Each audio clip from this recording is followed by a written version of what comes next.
Hello there, welcome again to this continued series of land investment, how you can be able to build your land portfolio wealth.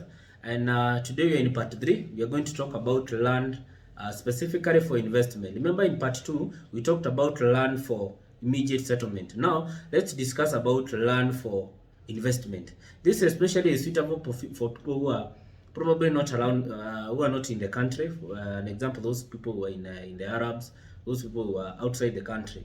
It is the best option for them. There are several things that you're supposed to look for.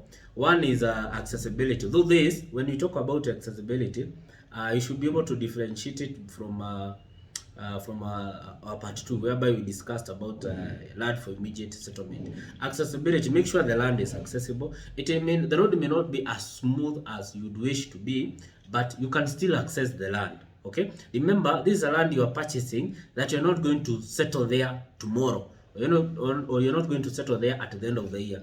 It's a land you are buying for investment. Maybe you want to resell in the near future, or maybe you're waiting for the land to appreciate so that you can resell. Another factor you're supposed to look at is potential to growth. Does the area have any potential to growth? For example, government facilities or government infrastructures, they can make an area to grow. For example, if the government proposes to put a tarmac road, to construct a tarmac road to the area, those are one of the features that are going to make your plot grow. Another thing, where you are buying, if it is not connected to electricity, is there a potential, is there a possibility of electricity passing by your plot? If electricity is going to pass by your plot, the value of your plot is going to, of course, it's going to appreciate.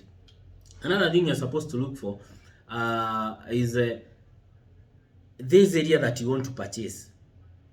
In the next 1 or 2, 3 years to come, what will be the value of the place? And this is all tied to what we had discussed earlier about the government infrastructures, about the development that are going to come up in the area.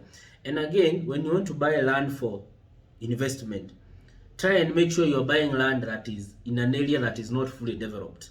Don't buy a land that is in an area that is fully developed. For example, if you buy a plot in Kasarani, let's say 50 by 100, probably at a value of 4 million, in the next 1 or 2 years, the land will only have appreciated with probably, if you bought it at 4 million, it would be around 4.5 million and nothing much. But if you buy a plot in a place like a remote place in Kitengela, remote place along Kagudo Road, probably you buy 50 by 100 at around 600,000, and this is what is going to happen. In the next 1 or 2 years, if you bought the land at 600,000, you're going to resell your plot at a price double or triple. You can even resell your plot at a price of 1.8 million. So there are several things that you have to look for if you need a land for investment. Stay tuned to a continued series of land investment portfolio for the next and more educative.